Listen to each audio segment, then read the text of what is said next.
¿Qué tal, amigos de 6 a 9? Buenos días, ¿cómo están? Esta mañana nos acompaña para la entrevista política Fernando Tuesta. Él es un politólogo de la Universidad Católica que nos visita con frecuencia y que hoy está invitado además a la Comisión de Constitución para ofrecer sus puntos de vista sobre la bicameralidad. ¿Qué tal, Fernando? ¿Cómo estás? Gracias por la invitación, Mario.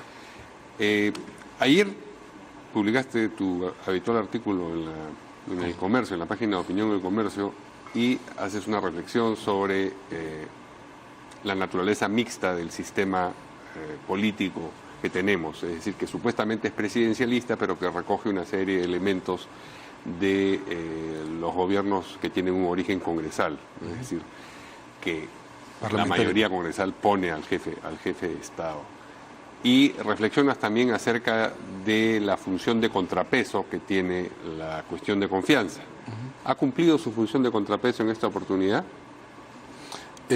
Digamos, al igual que el híbrido, como es nuestro sistema, lleva situaciones también, sobre todo porque las normas, a su vez, te entrampan, ¿no? Entonces, creo que ni siquiera los actores saben en qué momento estamos, qué cosas se puede hacer y qué no se puede hacer. Y entonces, la idea del artículo era tener una mirada general sobre el diseño. Es decir, algunas cosas se pueden hacer y otras no. Por un lado, por la Constitución, pero esta tiene que ser interpretada, pues, no de manera literal, sino en función del diseño. ¿Esto qué quiere decir? Tú no puedes tener un Parlamento que tiene atribuciones como el voto de censura, sobre todo a gabinetes, cuando en el otro lado vas a limitar justamente el contrapeso, ¿no? Porque de lo contrario, un poder avasalla al otro. Y en la región, cuando hablo de la región es América Latina toda, podemos incluir incluso Estados Unidos, no existe un sistema presidencial que tenga todos los elementos del sistema parlamentario. Vale decir, para empezar, gabinete, primer ministro, voto de investidura, voto de confianza, interpelación, censura, disolución del Parlamento. Entonces lleva cosas como esta, por ejemplo, Gabinete no es cualquier conformación ministerial. No siempre, además tiene que estar conformado por, constituido, sí. Pero además con una cabeza que es el primer ministro. Okay. Pero por ejemplo hay cosas como esta. El primer ministro se presenta ante el Parlamento y le tiene que dar un voto de confianza que al inicio se llama voto de investidura. Es el parlamentarismo clásico. Pero ¿qué pasa cuando hay un cambio de gabinete? Cuando cae el primer ministro. En los parlamentarismos cae el gobierno. Hay elecciones, se inicia todo de nuevo, claro, porque del Parlamento nace el primer ministro que gobierna, ¿no? Acá no.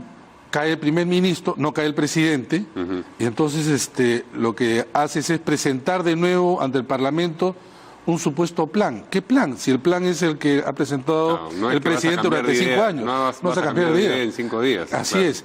Y es por eso que los parlamentarios cuando discuten, en el momento en que se presenta el primer ministro, discuten sobre todo. Entonces hablan sobre todo y ni siquiera le hablan al ministro, sino al presidente. Pero lo que iba es que esta es una construcción histórica, nuestro diseño, que es lo que sí se debió discutir en el tema de las reformas. ¿Qué cosa nos conviene? El entrampamiento que tenemos, pero lo peor es que se puede tener armas muy poderosas en una historia institucional bastante débil. Entonces, como repito, puede uno avasallar al otro. Sí. Y esto ha llevado a que la gente crea, por ejemplo, que es posible, y utilizan el término, cerrar el Parlamento.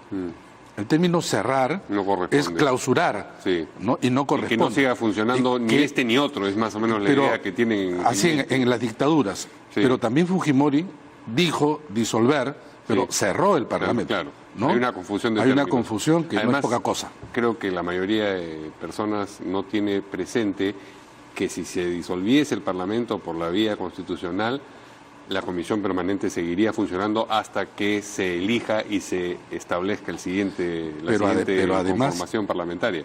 Pero además que en la propia norma que disuelve el Parlamento, en esa misma, se convoca elecciones. Así es. Es un periodo no meses. mayor de 4 meses. Así ¿no? es.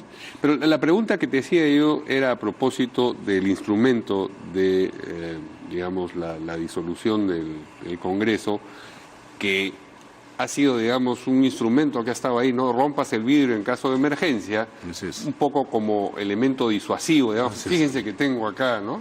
Pero ha ocurrido ahora que han roto el vidrio, han tratado de sacar el extinguidor, y lo que quería saber yo, a veces uno saca el extinguidor y hace tanto tiempo que no se usa, que no funciona. ¿Eso es lo que ha ocurrido en este caso o no tenían las instrucciones? Porque además, digamos que no le hubiesen dado la confianza, ¿cómo se disolvía el Congreso? ¿Qué pasaba si el Congreso se declaraba en rebeldía y decía, no, esta es la segunda y no la primera, y el Tribunal Constitucional no se pronunciaba hasta octubre? Esa es parte de lo que estamos justamente conversando. Sí, claro. Hay zonas grises. Lo que más hay son zonas grises. Exactamente. Sí. Y lo que ocurre entonces es quienes hablan a favor de uno y otro lado, ¿no? Entonces, claro, siempre puedes interpretar a tu favor. Pero, por ejemplo, ¿pero quién tiene la última palabra? ¿El Tribunal Constitucional? No, por ejemplo, para el caso de resolver sobre la modificación del reglamento, el reglamento que dice ahora que no es la primera vez que se cuenta aquella que del gabinete Zavala, si no se cuenta de cero. Por ejemplo, eso el tribunal tiene que señalarlo como una norma inconstitucional, clarísima, porque de lo contrario allí sí aparece como que el Parlamento avasalla al Ejecutivo. Pero en el caso de ahora es pues el detalle, ¿no? Porque lo que ha hecho el Parlamento ahora es decir, someto a confianza lo que me ha pedido según el oficio que nos ha enviado sobre la presentación, que son las políticas. Entonces, y no los instrumentos. Así es. Y entonces, pero eso es parte también pues de juego de ajedrez, ¿no? Sí, claro. Eso es parte también de la pericia que puedes hacer en estos momentos de riesgo. ¿Un juego de ajedrez o de damas chinas? Sí, o ambos, ¿no? Sí. Como muy sofisticado el ajedrez, digamos, como para... Están jugando digamos, al pie del abismo, eso es cierto. Eso es cierto, porque también hay situaciones que tú puedes interpretar que son de facto, porque puedes burlar también esta situación, ¿no? De la misma manera que lo podría hacer el Ejecutivo. Por ejemplo, en la norma actual, yo censuro un gabinete y luego yo, presidente, nombro exactamente al mismo gabinete, pero el que era el primer ministro lo pongo de Economía y el de Economía lo pongo de primer ministro y ahora de nuevo a ver pues, ¿no? Sí. Entonces de la misma manera están haciendo el legislativo. Ahora, ¿debemos de tener esos instrumentos? Por ejemplo, el presidencialismo clásico, que es donde viene mucho de las constituciones latinoamericanas, no existen figuras como esa. Para empezar, no existe primer ministro, no existe disolución del Congreso, no existen muchísimos otros mecanismos que nos está llevando también al entrampamiento, pero eso no se está discutiendo, porque generalmente los actores miran el momento como si fuera eterno. O sea, siempre vamos a estar en esta situación y por lo tanto cambiarlo nos quitaría esa herramienta. No.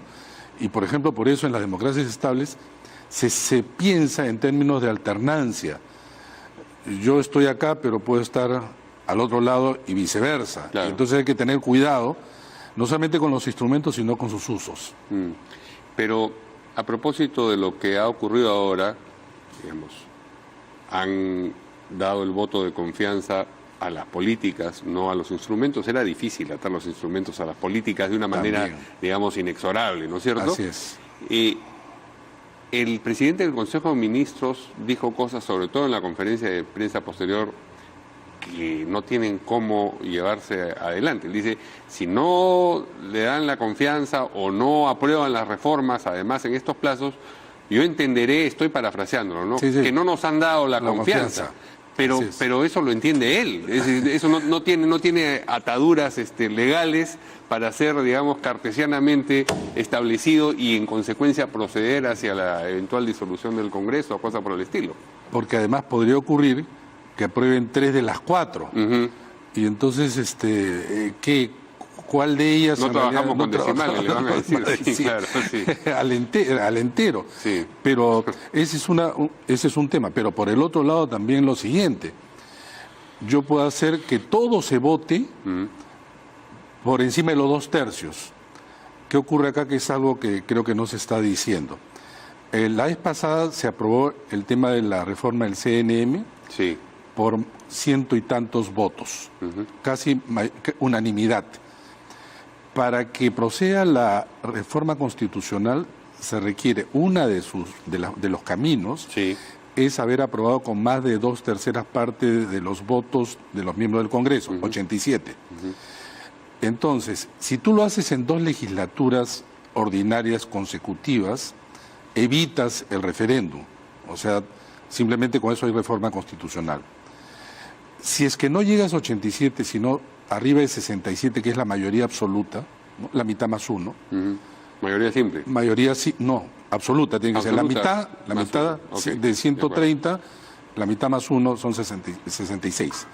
En realidad puedes ir a referéndum. Pero ¿qué pasa? Tú puedes decir, mire señor presidente, vamos a aprobar todo por 2/3, no se necesita ir a referéndum.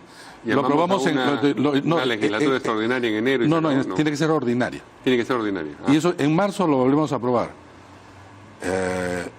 Ya pues, vamos a marzo. Nos ahorramos la plata, le van a decir además. Y nos ahorramos la plata, que Claro. para la OMPE significa 200 millones ahora, solo para la OMPE. Vamos a marzo. Pero de acá a marzo, estamos en el Perú, es el largo plazo, ¿no? Puede ocurrir cualquier cosa. Un puente demasiado lejos, sí. Y de repente lo aprueban por 85, entonces Claro. no llegan a los 2/3. No hay reforma constitucional y no hubo referéndum. El presidente va a decir, con esto han incumplido y en realidad han burlado al país y disuelto el Parlamento, no parece claro. Pero tampoco es al revés. Tú le puedes decir, la norma dice que tú vas a referéndum si es que superas la mitad más 1, pero no te dice que si es que lo haces por unanimidad no va a referéndum. Claro. Pero acá viene el otro tema además. ¿Quién convoca referéndum? ¿El presidente? No. ¿El Congreso? Tampoco.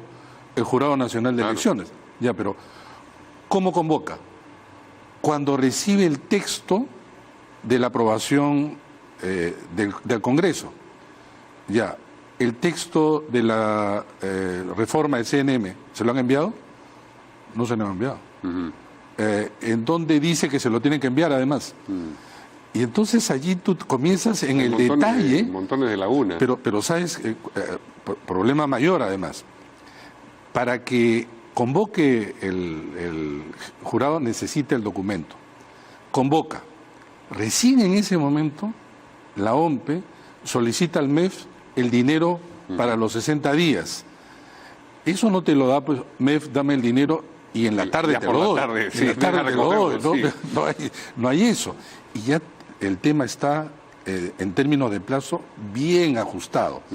Pero entonces viene la otra posibilidad. ¿Tiene que ser el 9 de diciembre? ¿Por qué no el 16? ¿Quién dice que tiene que ser el 9?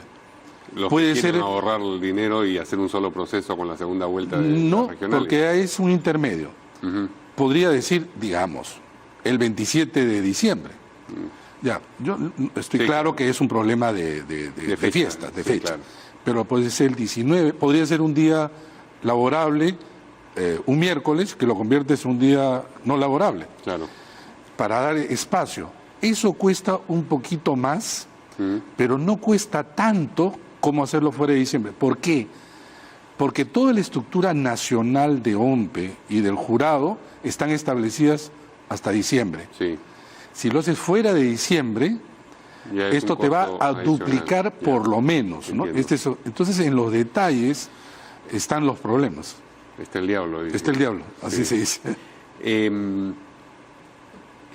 Imaginemos que esto sigue adelante y por alguna razón se produce un cambio de gabinete, por una razón introducida desde el Ejecutivo, y le llevan un nuevo gabinete que tiene que someterse al voto de investidura. No le dan el voto de investidura, eso cuenta como una segunda confianza negada. Definitivamente. O sea, ese es un resorte que no se está mirando, pero que del que podría echar mano el Ejecutivo si es que insistiese en su fórmula.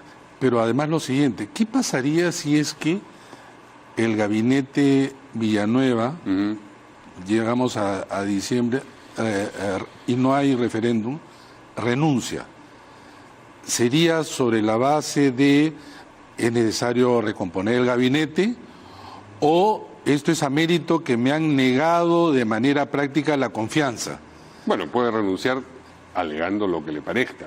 No, porque si es que en realidad la idea fuerza es no me han dado la confianza, yo renuncio, el instrumento que tiene el presidente, dirían, es disolver el Parlamento porque ya está el otro gabinete a quien no se le ha dado la confianza, que es el gabinete Zavala, que además forma parte del periodo presidencial de 5 años. Sí. ¿No? Pero es discutible, pues, que si el actual gabinete renunciase alegando que no le han dado la confianza, en efecto la confianza haya sido negada porque en este caso la confianza es a las políticas y no a los instrumentos. Es decir, sería una interpretación. Sería una interpretación, sí, sí, claro. En cambio lo otro, presentar un nuevo gabinete y que no le den la confianza... Es que es bien difícil que no le den la confianza. Se la darían de cualquier forma, dices tú. Yo congresista, que tengo la espada de Damocles encima, y además, ¿por qué no le habría que dar la confianza?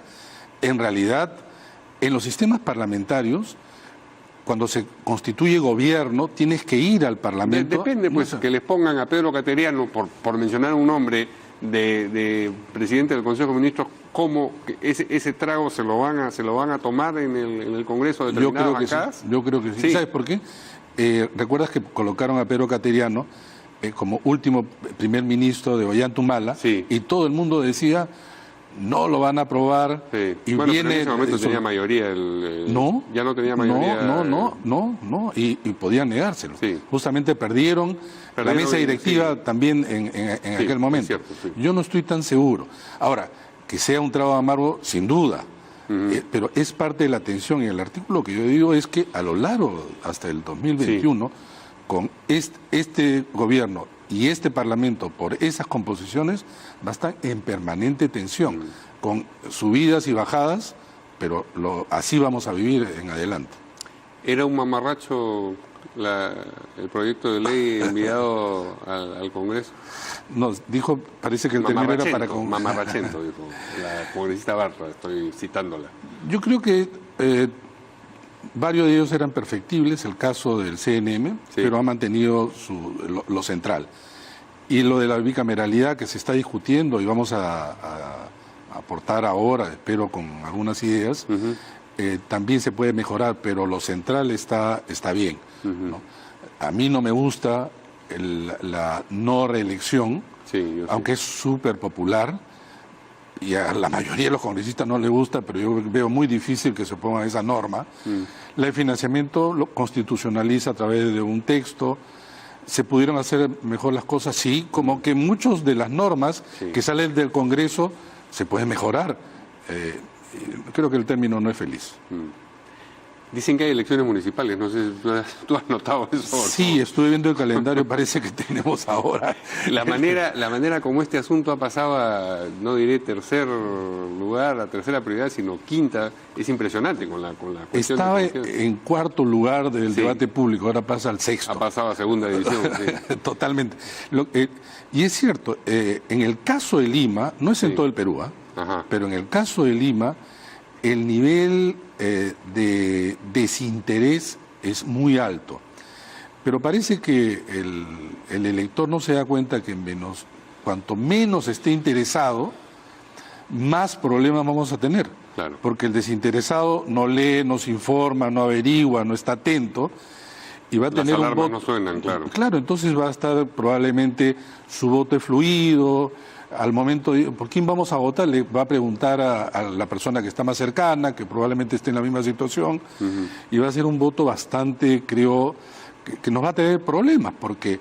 Y el debate o los debates no van a ayudar para nada. Porque... Yo digo que en general, siempre se ve la posición que los debates no influyen, quedan anécdotas nada más. ¿Qué del debate presidencial ha quedado? Lo de Fernando Olivera con Alan García, eso digamos, se ha fijado. Pero eso determinó algo para nada. Podríamos hablar Ni largo siquiera los sobre eso. debates de la segunda vuelta, ¿piensas? No, ni siquiera. O sea, lo que pasa es que hay una reafirmación de la gente que dice que va a votar diciendo que su candidato ha ganado, ¿no?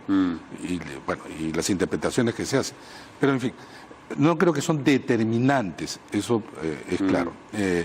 Salvo, pues, el famoso debate de 1960 en Estados Unidos, Kennedy y Nixon, y quedó eso como unidad fijada. Que los debates. Pero Griego y Bedoya también tiene, digamos, por lo menos el mito de que fue el determinante.